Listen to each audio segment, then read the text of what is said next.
Where does your salvation come from? Ask anybody in the world, Jewish, Muslim, Christian, another religion, they all say the same thing.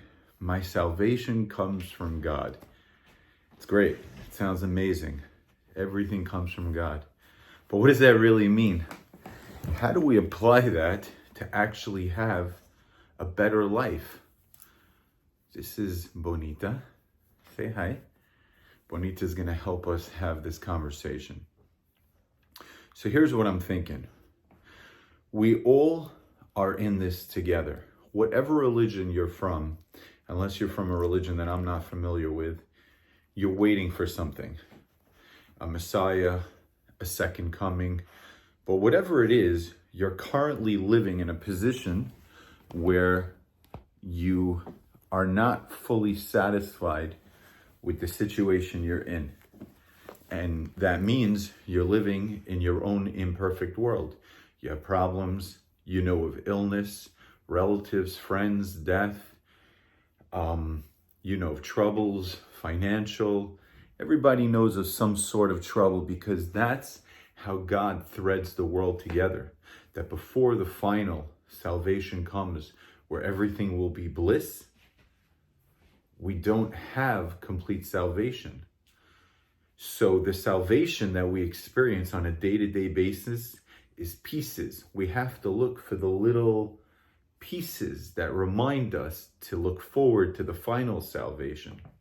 But where does your salvation come from? What does that mean? What's the point of this video?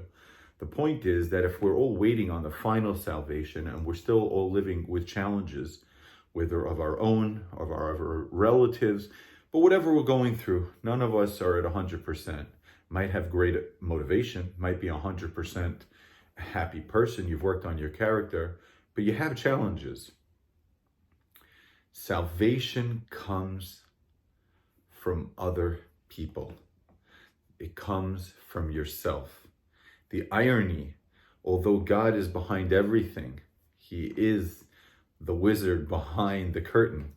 But in this world, on a day-to-day basis, our salvation comes from realizing that the complete salvation is not here. And so when we make a statement like, my salvation comes from God, how does it come from God? It comes from God by utilizing the tools in front of you. If you have a problem, to speak to the proper person and use your own intelligence to weed out the noise and the mess and find the person that will bring you and your situation to a higher level.